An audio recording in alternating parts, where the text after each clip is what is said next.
শান্তিনিকেতনের বাসিন্দা কমলাকান্ত লাহা, যিনি নিজেও একজন শিল্পী। শুটিং চলাকালীন প্রখ্যাত গায়ক অরিজিৎ সিং এবং তার নিরাপত্তারক্ষীদের বিরুদ্ধে ধস্তাধস্তি ও আংটি খোয়া যাওয়ায় শান্তিনিকেতন থানায় লিখিত অভিযোগ দায়ের করেন। তার অভিযোগ, গতকাল ব্যবসায়িক কাজে কোপাই গ্রামের আগে ধর্মতলা এলাকার যাওয়ার পথে তালতোর গ্রামে অরিজিৎ সিং এর শুটিং চলছিল। সেখানে নিরাপত্তারক্ষীরা তাকে প্রায় 5 মিনিট দাঁড়াতে বলেন, কিন্তু 10 মিনিট পার হয়ে গেলেও যেতে না দেওয়ায় তিনি এগোতে চাইলে নিরাপত্তারক্ষীরা তাকে মোটর বাইকের চাবি ও হেলমেট কেড়ে নেন এবং তাকে ধাক্কাধাক্কি করে এবং হেনস্থা করতে থাকে। তার নিরাপত্তারক্ষীরা পুলিশের গাড়িতে তোলার চেষ্টা করে। পরে শান্তিনিকেতন থানার এক অফিসার ঘটনাস্থলে এসে পরিস্থিতি নিয়ন্ত্রণে আনেন।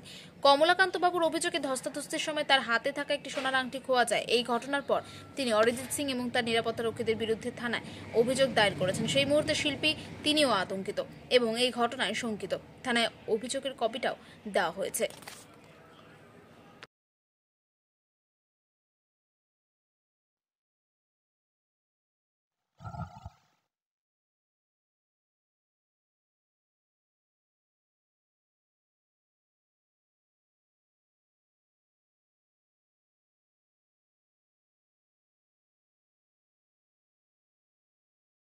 হেনস্থার শিকার হয়েছেন এবং কি খোয়া গেছে আপনার এবং কার দ্বারা খোয়া গেছে? কালকে আমি বিকাল 4:30টার সময় আমার কর্মস্থল ধর্মতলা কোপাইয়ের আগে বাস স্ট্যান্ড, ওখানে আমি যাচ্ছিলাম। যাওয়ার পথে তালতোর বকুলতলা মোড়ে আমাকে সামনে দেখি কিছু আমাদের শান্তিনিকেতন থানার পুলিশ এবং অরিজিৎ সিং, যিনি স্বনামধন্য একজন সিঙ্গার, ওনার সিকিউরিটি আমাকে প্রচুরভাবে হেনস্থা করে। আমাকে প্রথম বলে যে শুটিং চলছে, আপনি 5 মিনিট ওয়েট করুন আমাদের জন্য। আমি দেখলাম যে ঠিক আছে, প্রত্যেক দিন তো শুটিং হয় না, একদিন হচ্ছে, আমি 5 মিনিট ওয়েট করে যাই।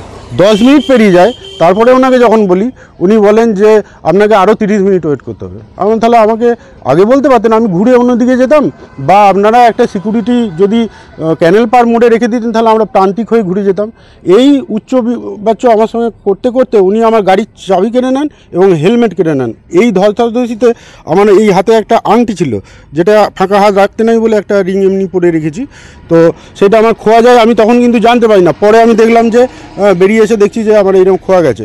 এরকম আমি ওই মানুষটির নাম জানার জন্য ওখানকার আরও যারা ছিলেন তাদেরকে জিজ্ঞেস করলাম, ওনারা কেউ নাম বললেন না। আজকে সকালে দেখছি মসডাল যে পাড়াটা আদিবাসী পাড়া, সেখানে শুটিং হচ্ছে, সেখানেও আমি যাই, ওনাদেরকে জিজ্ঞেস করি যে ওনার নামটা কি। ওনাকে কিন্তু ওরা সাইড করে রেখেছেন। হ্যাঁ, ওনাকে আজকে কর্মস্থলে আসতে দেননি শুটিংয়ে। হ্যাঁ, আমি ওনার নাম না জানতে পারলে ওনার ছবি করে এনে আমি থানাতে দেখাতাম। হ্যাঁ, কারণ আমি যেহেতু ওনার নাম ঠিকানা জানি না, এফআইআর করবো। হ্যাঁ, তো ওনাকে আমি দেখতে না পেয়ে আমি ওইভাবেই লিখি যে অরিজিৎ সিং মহাশয়ের একজন সিকিউরিটি। হ্যাঁ, এইভাবেই আমি লিখে থানাতে জমা দিই। হ্যাঁ, থানা বলে যে ঠিক আছে, আপনি রিসিপ্টটা নিয়ে যান। এখনও এফআইআরের নাম্বার আমাকে দেওয়া হয়নি। হ্যাঁ, শুধু একটা রিসিপ্ট দিয়েছেন, ওনারা বলছেন আমরা ডেকে নেব। হ্যাঁ, তো আমাকে যেভাবে হেনস্থা করে, এইভাবে ধরে পুলিশ ভ্যান ছিল পিছনে দাঁড়িয়ে, সেই পুলিশ ভ্যানে তোলার চেষ্টা করে। সেখানে একজন শান্তিনিকেতন ডিউটিরত অফিসার ছিলেন, উনি আমাকে হেল্প করেন, ওনার কাছ থেকে ছিনিয়ে আমাকে নিয়ে আসেন এবং ওনাকে বকাবকি করে ওনাকে শান্ত করেন। হ্যাঁ, তো উনি অরিজিৎ বাবুর একজন সিকিউরিটি, ওনার ভদ্রতা এইরকম। হ্যাঁ, আমরা কি অমানুষ? আমরা রাস্তায় যাচ্ছি, আমাদেরও তো সময় দাম আছে। এইভাবে হেনস্থা করার জন্য এই প্রতিবাদে আমি কিন্তু এফআইআরটা করেছি এবং আমার এই সোনার আংটির, যার মূল্য হচ্ছে 40,000 টাকা প্রায়।